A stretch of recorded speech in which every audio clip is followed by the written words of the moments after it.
언제나 제 말을 잘 들어주고 여자를 위한다고 해야 할까요? 고집이 세지 않고 늘 긍정적으로 말하는 사람이었고 차근차근 말하는 남자라 마음에 들어서 결혼했습니다. 하지만 늘 여자한테 지는 느낌을 가진 남자라는 생각이 들었지만 저 남자친구가 너무 센 성격의 소유자라 헤어졌던 저에게 신랑의 이런 성격이 마음에 들었어요. 그리고 언제나 웃는 얼굴이었던 모습과 친정 부모님께도 예의 바른 모습이 결혼을 해도 좋겠다라는 결심을 하게 만들었습니다. 그렇게 저희 부부는 1년간 연애를 하고 상견례를 했습니다. 상견례 때 왜 신랑이 이렇게 여자를 대하는 건지 알 수 있더라고요. 신랑은 신우에게 꼼짝없이 잡혀 살더라고요. 누나가 하는 말에 내내 하면서 누나가 엄마인 것처럼 대하는 모습을 보고 의아했습니다. 신랑은 대학 입학할 시 집안 형편이 너무 안 좋아서 누나가 번 돈으로 입학금을 누나가 내줬고 그 뒤부터 악착같이 공부해서 장학금을 받았다고 그랬어요. 실제로는 대학 입학금 그리고 처음 자취할 때 월세금을 신우가 준 걸로 알고 있는데 신우는 상견례 때도 자기가 동생 대학을 다 보낸 것처럼 말하더라고요. 그때부터 꼴값을 떤 거죠. 내가 우리 동생 대학도 다 보내고 했어요. 그러니 동생이 대기업 다니는 것도 다 내 덕분입니다. 그러니 저한테 잘해야 돼요. 우리 동생 조건이 더 좋은 건 알죠? 하면서 저에게 동생에 대한 소유권을 주장하듯 말하더라고요. 신우는 사실 저랑 만나는 것에 대해서도 반대를 했습니다. 자기 동생이 아깝다고 말이죠. 거기에 제가 기세 보여서 동생이 잡혀 살 것 같아서 싫다는 겁니다. 하지만 신랑은 제가 본인 이상형이라고 처음부터 선자리에서 마음에 든다고 했습니다. 저 또한 신랑이 마음에 들었기에 결혼을 진행했는데 결혼식장을 잡는 것부터 신우의 간섭이 시작됐습니다. 솔직히 남편이 저보다 좋은 대학의 연봉이 높아서 시댁에 간섭이 있을 수 있겠다 생각은 했습니다. 하지만 저희 시어머니, 시아버지 두 분 다 좋으세요. 저희 두 사람만 잘 살면 된다 하시는 분인데 신우는 누굴 닮았는지 시부모님도 저희 신랑도 다 본인 마음대로 하길 바랬습니다. 동생 인생을 자기 마음대로 하는 것 같았죠. 결혼 준비하면서 가장 문제가 됐던 건 바로 예식장 잡는 일이었습니다. 아니, 너는 대기업 다니면서 결혼식장을 여기서 한다고? 직장 사람들도 대학 선후배들도 다 오는데 부끄럽게 적어도 격식 있는 곳에서 해야지. 누나가 한 곳에서 해. 거기 좋아. 그래서 제가 말했죠. 저희는 결혼식에 많은 돈을 사용하고 싶지 않아요. 충분히 좋은 곳에 좋은 조건으로 할 수 있어서 가성비 좋게 하고 싶어요. 고작 1시간에 식장에 몇백만 원 주고 하고 싶지 않습니다. 저보고 기세 보인다고 하길래 더 기세게 나갔죠. 사실 결혼도 하기 전이니 부러지면 부러졌지 숙일 필요가 뭐가 있나 싶었거든요. 아니면 결혼 엎으면 그만이니까요. 근데도 신우는 신랑이 대기업 다니는데 왜 회사 식장에서 하냐고 저희 부부에게 간섭을 했습니다. 저는 차라리 그 돈으로 유럽 여행을 신혼여행으로 가자고 했습니다. 신랑 또한 동의한 부분이었고요. 저희는 회사에서 지원해주는 회사 예식장에서 결혼식을 했습니다. 남편이 제 편을 들더라고요. 그러니 결혼을 진행했죠. 비록 신우가 한 호텔의 결혼식처럼 화려하고 밥값이 비싸진 않았지만 교통 편하고 회사 지원이라서 500만 원 정도를 아낄 수 있었습니다. 신우는 집안 망신이라고 저희를 만날 때마다 한 소리 하더라고요. 돈도 없는 집안이랑 결혼해서 회사 지원해주는 곳에 결혼하냐고 왜 그런 곳에서 하냐며 저에게도 한 소리 했어요. 하지만 저희 시어머니는 저희 부부에게 칭찬을 하셨어요. 한 번뿐인 결혼식 중요하지. 하지만 그렇다고 결혼식장에 500만 원씩 내고 밥값으로 수백만 원씩 드는 거 나는 별로였어. 망하련 지가 돈 내줄 것도 아니면서 뭐 그리 입만 살아서는 됐다 그냥 무시해라. 우리 집은 아들이 둘째라. 호텔 결혼식도 한번 해봤으니 괜찮아. 너희가 하고 싶은 대로 해라. 그러시면서 돈 아낀다고 그 돈으로 여행 가서 좋은 거 많이 보고 많이 경험하라면서 칭찬하시더라고요. 그러면서 식대로 신우 때 비해 저렴하니 부모님 입장에서 부담되는 부분이 적어서 오히려 좋아하셨습니다. 그리고 다른 분들에게도 며느리가 돈을 아낄 줄 알고 결혼식도 정말 좋은 곳에서 좋은 가격에 합리적으로 한다고 칭찬하셨어요. 하지만 신우는 시어머니가 저를 칭찬하는 것도 싫어했습니다. 돈의 가성비만 따진다고 말이죠. 처음에 신랑은 한 번뿐인 결혼식인데 호텔에서 하자고 하더라고요. 저한테 서운하지 않겠냐고 말이죠. 신랑이 그런 말을 하는 게 본인 생각인지 신우의 생각인지 눈에 보였습니다. 저는 식장을 신우 마음대로 하면 앞으로 모든 시댁 행사를 신우 뜻에 따라 할 것 같아서 신랑에게 결정하라고 했습니다. 저는 제 말을 잘 들어주는 신랑이 좋았지만 신우 말에 끌려다니는 남자랑 결혼할 수 없다고 말했습니다. 그리고 결혼은 우리 두 사람이 하는 건데 시어머니도 아니고 신우가 간섭하는 것에 대해서는 기분 나쁘다고 말했어요. 당신은 결혼식에 관심 없었잖아. 그런데 왜 자꾸 호텔에서 하자는 거야? 당신 생각이야 아니면 신우 생각인데 당신 생각인 것처럼 말하는 거야? 당신도 결혼식은 간단하게 하고 싶다며. 그런데 왜 자꾸 말이 바뀌는 건데? 아니, 다들 한 번뿐인 결혼식이라고 하니까 이왕 하는 거 근사한 곳에서 하면 당신도 좋지 않을까 해서 물어본 거지. 알았어. 당신 의견에 따를게. 신랑은 제 말을 인정하고 신우를 설득했고 저희는 제가 정한 회사 식장에서 가성비 좋게 결혼식을 올릴 수 있었습니다. 그렇게 1년 정도는 직장 다니면서 명절에만 보니 신우랑 크게 부딪히는 부분이 없었습니다. 솔직히 제가 자리를 피한 부분도 있었습니다. 신우가 시댁에 올 때는 미리 일어나거나 시부모님이랑 식사도 신우가 바쁠 때 했습니다. 그러다 제가 임신이 되어서 첫 아이를 낳았습니다. 신우는 저보다 먼저 결혼했지만 아직 아이가 생기지 않았었고 임신도 얼마나 눈치를 봤는지 몰라요. 시부모님도 신우가 없는 곳에서 정말 축하를 해주셨지만 신우 앞에서는 아무런 내색도 하지 않으셨어요. 저희 신랑도 저랑 둘이 있을 때는 정말 아이가 생겼다고 좋아했지만 시댁에서는 내색하지 않더라고요. 저 또한 그런가 보다 하고 넘겼습니다. 저는 맞벌이를 했고 제 직업 커리어를 유지하고 싶었습니다. 제 일에 대한 욕심이 있다는 걸 아시는 친정 부모님은 저희 큰아이 육아에 많은 도움을 주셨어요. 그러다 둘째가 생겼고 제가 둘째 임신했을 때 많이 부러워하던 신우도 7년 만에 임신이 됐어요. 그래서 본의 아니게 몇 달 차이로 같이 임신을 했지만 신우는 온 가족의 축하를 받았고 상대적으로 저희 둘째는 찬밥이 될 수밖에 없었어요. 그래도 저 또한 7년 동안 임신하려고 노력한 신우의 마음을 여자로서는 이해가 되었기에 축하를 해줬습니다. 사실 이때 신랑은 신우가 임신한 걸 더 축하하더라고요. 그래서 한마디 했죠. 당신까지 우리 둘째보다 신우 아이를 더 축하하면 어떡해. 우리 둘째는 시댁에서 완전 찬밥 될 것 같아. 우리에게 소중한 둘째인데 너무한 거 아니야? 누나가 시험관에서 힘들게 가졌으니까 그러지.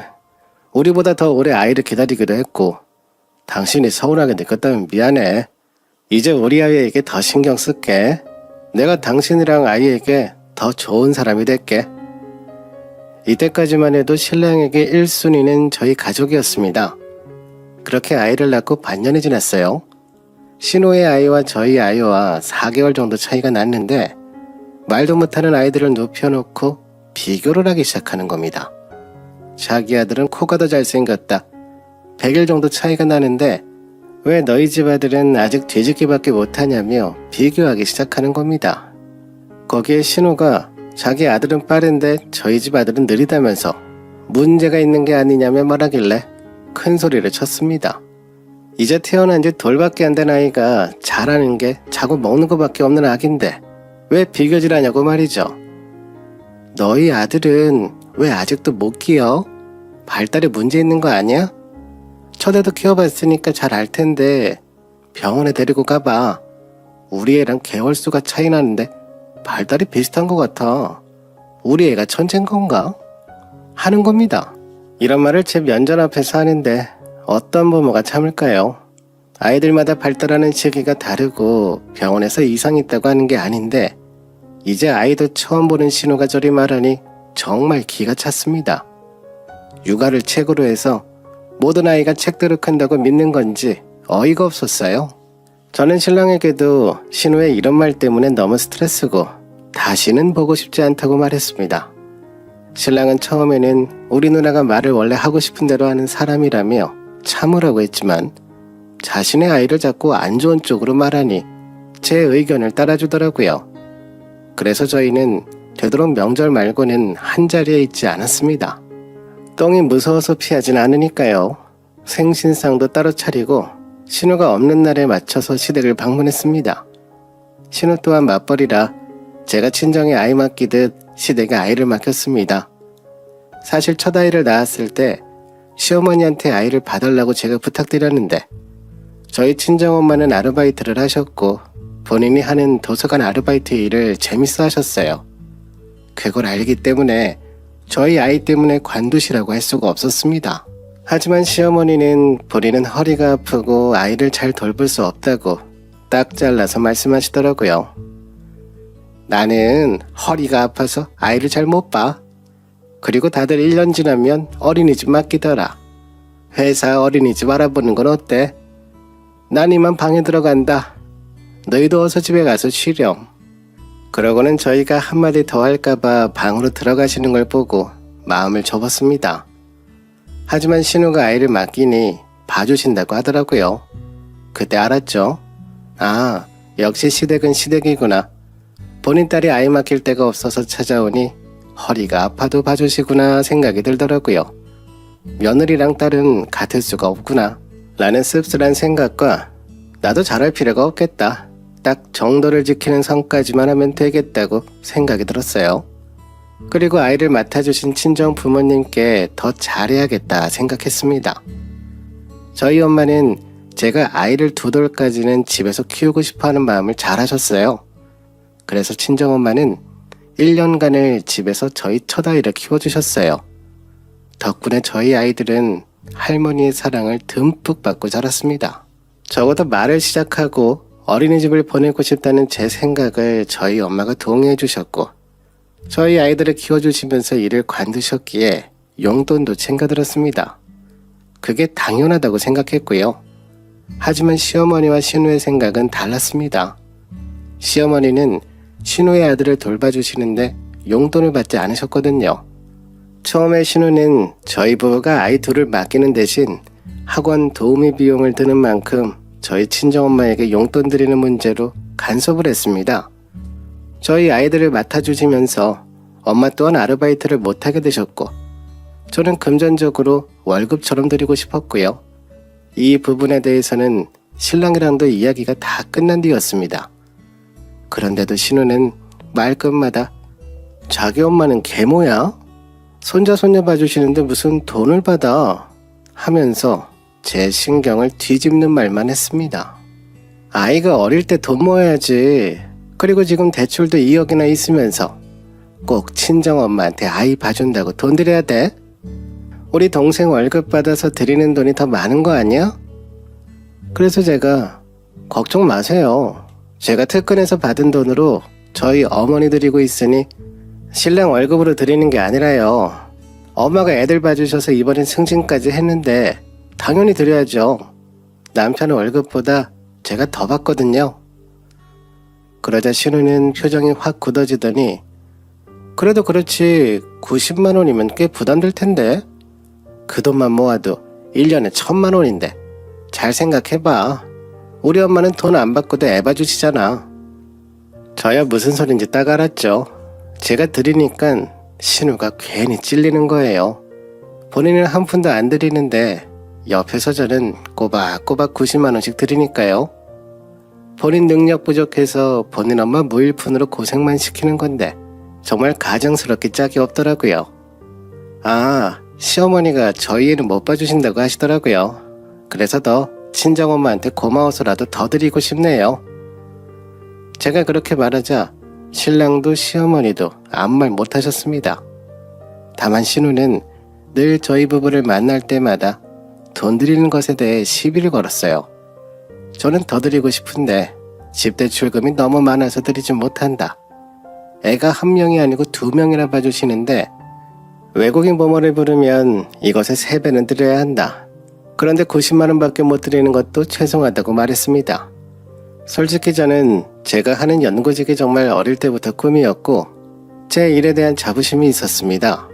저희 부모님도 그걸 너무나 잘 아시기 때문에 선뜻 육아를 도와주신다고 나서신 겁니다.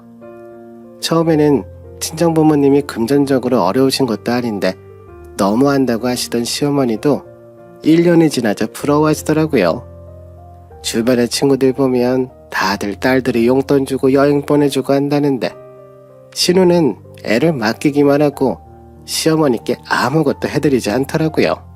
아이를 돌본다는 게 정말 힘든 일이라는 걸 온몸으로 느끼신 시어머니니 잘 아시겠죠. 시어머니는 신우에게 제가 드리는 돈만큼 달라고 신우에게 말했다더군요. 나도 용돈이라도 좀 받아야겠다. 하루 종일 애 보다가 하루가 다 가고 내 친구들 이야기 들어도 너처럼 공짜로 아이만 맡기는 일 없다더라. 나도 사돈어른만큼은 받아야겠구나. 그러자 신우는 아니 엄마까지 왜 그러세요? 봐. 너희 부부가 사돈어른한테 돈 드리니까 나까지 드려야 되잖아. 올케가 이를 키우는구나. 진짜 유난스러워 정말. 그때부터 신우는 더 심하게 저희 부부에게 간섭을 하기 시작했습니다. 그러다 결국 시어머님이 결심이 서신 것 같더라고요. 결국 터질 게 터진 거죠. 내가 내 시간도 하나 없이 이렇게 손자만 보는데 한의원 가서 침도 맞고 한약도 지어야겠어. 나도 한 달에 50만 원을 받아야겠어. 하시면서 돈을 달라 하셨고 신우에게 용돈을 주지 않으면 더 이상 아이를 돌볼 수 없다고 말했습니다. 그러자 신우는 다 제 탓이라면서 욕을 하더라고요. 솔직히 신우가 이기적인 거 아닌가요? 요즘 맞벌이 하면서 도우미 부르면 기본이 80만 원인데 어머니가 도우미만큼 달라고 하시는 것도 아닙니다.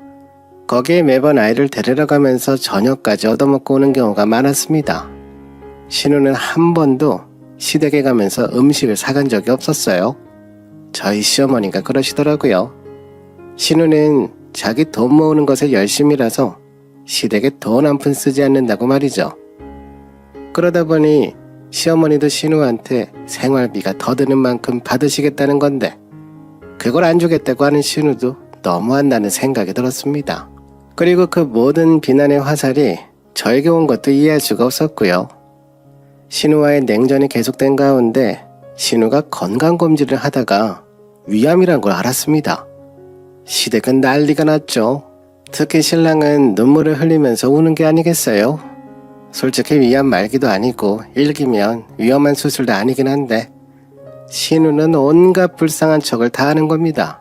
저번엔 가족들 모아놓고 보는 앞에서 매직으로 유서도 쓰더라고요. 진짜 제가 학을 뗐어요. 아니 부모 앞에서 어쩜 저럴 수가 있는지. 근데 또 시부모님과 저희 남편은 울고불고 너무 기가 막히더라고요. 암이 큰 병이긴 합니다. 하지만 말기암도 아니고 1기암인데 곧 죽을 사람처럼 불쌍하게 구는 것도 솔직히 이해가 안 갔습니다. 하지만 더 이해가 가지 않는 건 동생에게 모든 걸 다 해달라고 하는 신우의 행동들이었습니다. 몸이 힘드니 퇴근할 때 집까지 데려다줘 하질 않나. 신우가 친구 만나러 가면 전용기사처럼 태워다 주더라고요. 너무 지극정성으로 누나를 대하는 남편에게 화를 냈습니다. 당신 매일 신우 집까지 태워주고 언제까지 그렇게 할 거야? 그럴 시간 있으면 우리 아이들 좀 챙겨. 하루 이틀도 아니고 지금 2주일째 신우 뒷바라지 하잖아. 당장 수술하러 가시는 것도 아니고. 아니 수술날 받았다는 사람이 술자리를 왜 나가는데 당신은 왜 태워다 주고? 그러자 남편은 당신은 가족 애가 없어. 나한테 하나 있는 누나인데 그런 누나가 아프다는데 아이들이야 당신이 있잖아. 당신이 알아서 잘 케어하는데 뭐가 문제야? 누나가 마음에 안 들어도 너 정말 너무한다. 누가 보면 애인한테 하는 줄 알겠다며 제가 화가 나서 비꼬자 신랑은 저를 구박하는 겁니다. 아무리 싫어도 신우가 위암이면 잘해줄 생각을 해야지.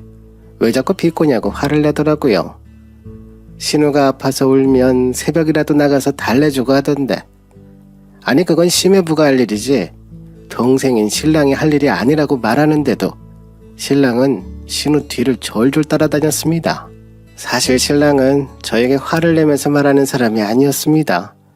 처음 연애할 때도 그랬고 결혼하고 나서도 늘 좋은 말로 하지 화를 내고 소리 지르는 사람이 아니었는데 신우가 위암이란 소리를 듣고 나서 변했습니다. 정말 모든 일의 1순위가 저희 가족이 아니라 신우가 됐어요. 그러다 보니 신랑은 사이가 멀어질 수밖에 없었고 원래도 사이가 안 좋은 신우와의 관계는 더 안 좋아졌어요. 시간이 지나도 솔직히 이해가 가진 않았네요. 원래 사이가 좋은 동생과 누나는 다들 이렇게까지 하나요? 각자 인생이 있고 각자 가족이 있는데 말이죠. 신랑은 신우 몸에 좋다면서 한약을 지어주거나 몸에 좋다고 영지버섯에 홍삼에 많은 것을 사서 가져다 줬습니다.